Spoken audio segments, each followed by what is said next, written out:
You have almost certainly eaten this plant, and there is a good chance you have grown it yourself, because millions of Americans put it in the ground every single summer. And yet the single most valuable part of it, the part your body would genuinely thank you for, most of those gardeners throw straight into the trash. Not because it is poisonous, and not because it is hard to reach, but simply because nobody ever told them it was food. Right now, in a market in Taipei, this exact green is selling out before noon. In a kitchen in Kampala, it is simmering on the stove for dinner. And in Okinawa, it has grown for centuries in the gardens of some of the longest living people ever recorded. But here in America, that same green gets fed to the hogs. We kept the root, and we never so much as tasted the leaves. This is the sweet potato. Not the root you already know, but the leaves you have been growing and quietly wasting your entire life. Welcome to Nature's Lost Vault, where we open the drawers the food system quietly closed. The answer starts with something almost nobody realizes about the plant itself, which is that the sweet potato is not really a potato at all. It is a morning glory, a close cousin of those trumpet-shaped flowers that climb fence and mailboxes all summer long, and it grows exactly the way you would expect a morning glory to grow. You put a single rooted cutting in the ground in late spring, and within a few weeks, the vines are running across the soil in every direction, dropping new roots wherever a stem touches down and pushing out broad, heart-shaped leaves from every growing tip. What that means is that the plant is quietly doing two jobs at the same time. Below the ground, it is swelling into the dense, sweet root you buy at the store, and above the ground, it is producing a fresh crop of edible greens for months on end. One planting gives you two harvests and two completely different foods, which leaves a rather strange question hanging over every American garden. If this plant hands you two crops for the price of one, why did this whole country learn to eat only half of it? Hold on to that question for a moment, because the answer says far more about the American food system than it does about the plant. And if you happened to grow up on a farm, you may already know exactly where those vines ended up, out at the hog pen. Your parents and grandparents got very little wrong when it came to growing their own food. But on this one particular plant, the whole country somehow got it backward. Because everywhere else that the sweet potato genuinely feeds people, the leaves are not treated as a throwaway at all. They are the vegetable. In Taiwan, sweet potato greens sit in every produce market and get stir-fried with garlic and a splash of sesame oil as an ordinary weeknight side dish. In Japan and Korea, the tender young leaf tips go straight into soups and hot pans. And across Uganda and much of East Africa, they are simmered down as a staple green that has fed families for generations, with no ceremony and no special name attached to them. The World Vegetable Center in Taiwan, an institution that researches exactly these kinds of crops for a living, has spent years promoting sweet potato leaves as one of the most nutritious greens a household can grow. And on top of all that, the plant carries one more quiet advantage that made it genuinely priceless, which is that it keeps right on producing through brutal heat, through the monsoon rains, and even through standing floodwater. Sheikh Nazrul Islam, a Bangladeshi food scientist who built much of his career studying this single plant, documented what that really means. After a typhoon or a flood has torn through and taken every other crop with it, sweet potato leaves are sometimes the only fresh greens a village has left. When everything else has drowned, this plant is still standing, and it is still making food. That is not a side dish. That is the line between eating and going hungry. So what exactly has America been feeding to its pigs all this time? The easiest place to start is the comparison every gardener already understands, which is spinach. In Islam's research, and in a long line of studies that have followed it, sweet potato leaves come out roughly even with spinach, and, in several respects, comfortably ahead of it, whether you are measuring protein, iron, vitamin K, folate, or the sheer range of antioxidant compounds they carry. And they manage all of that without the harsh, mineral bitterness that makes raw spinach and kale an acquired taste for a lot of people. They also bring beta-carotene, the same pigment that makes the orange root so valuable, along with vitamin C, a handful of B vitamins, calcium, and magnesium. But the figure that tends to stop people is the one for antioxidants. Polyphenols are the plant compounds behind the whole reputation of things like grapeseed extract, the sort of thing the supplement aisle bottles up and sells in small, expensive containers.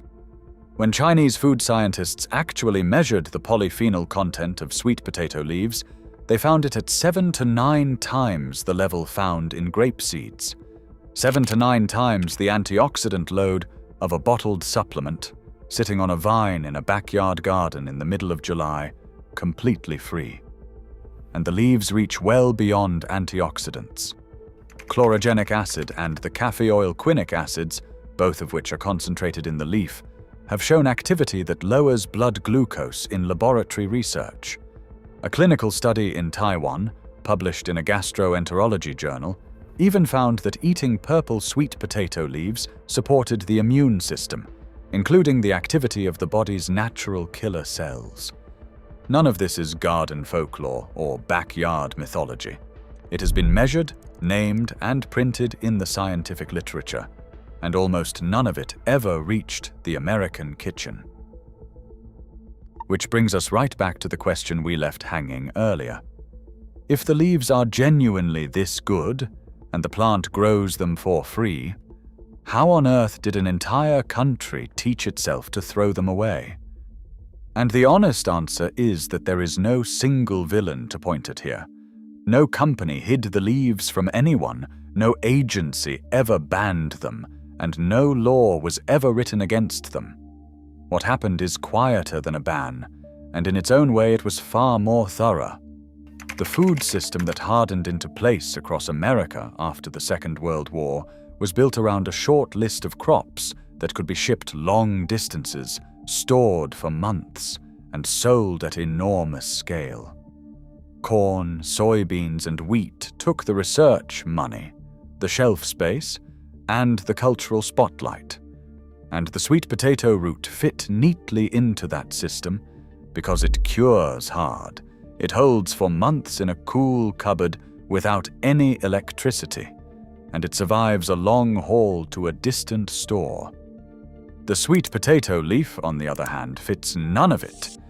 It wilts within a day or two of being cut, and it simply cannot be crated across a country or left sitting on a shelf. So the system did the only thing it knew how to do with something it could not sell, which was to treat that leaf as worth nothing at all. In the American South, the vines went straight over the fence to the hogs, the throwaway left behind once the valuable roots had been dug. And a whole generation of gardeners quietly absorbed a lesson that nobody ever actually said out loud. The lesson that the leaf was not food. Some of the poorer families cooked the greens anyway, out of thrift and plain good sense. But that habit stayed local, passed quietly from hand to hand, and it never once made it into the national idea of what a sweet potato was. The knowledge did survive, though. It survived in Appalachian gardens that never fully handed their food over to the grocery store, and it survived in immigrant kitchens from Taiwan, from Korea, and from across West and East Africa, where cooking the leaves was simply what a family did.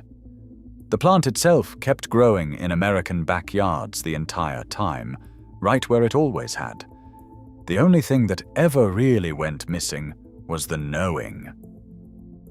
And this is where all of that history turns into something you can actually put on a plate this year. If you grow sweet potatoes, or you happen to know a neighbor who does, then you already have this crop sitting in the ground. You are simply not harvesting it. Once the vines begin to run in early summer, all you do is cut the growing tips, roughly the top 10 to 15 centimeters of each vine, young leaves and all, about once a week. And here is the part that feels almost unfair. Cutting those tips does not set the plant back in the slightest. It actually makes the plant branch, and every new branch sends out more vines, and more vines mean even more tips for you to cut the following week. The more of this green you take, the more the plant hands you in return. So right through July, August, and September, you are pulling a fresh bowl of greens out of the very same bed you planted for its roots, with no extra ground, no extra water, and not a single extra dollar spent. In the kitchen, the leaves behave like a gentler, sweeter spinach. You can give them a few minutes in a hot pan with garlic, or drop them into a soup right at the end, or stew them down soft with onion and tomato. They are mild, just a little sweet, and perfectly happy to carry whatever seasoning you bring to them. And if you do not grow the plant yet, honestly, the way in is almost too simple to believe. You take a single sweet potato from the grocery store, sit it half submerged in a jar of water on a warm, sunny windowsill, and within 2 to 3 weeks, it will start pushing out green shoots. You twist those shoots off, stand them in water for a few days until they root, and then plant them outside once your last frost has passed. That one grocery store root becomes a dozen plants, and that dozen plants becomes a whole summer of greens and an autumn of roots, all of it starting from a single jar on a single windowsill. So picture that compost heap one more time, out in the yard in October, those sweet potato vines slowly going soft on top of the pile, the very ones this country has tossed out for 100 years without ever giving them a second thought. Every single one of them was carrying the same green that a market in Taipei sells out of by noon, the same one a family in Kampala cooks for dinner, the same one that grew in the gardens of the longest living people ever recorded. The plant was never actually hiding anything from us.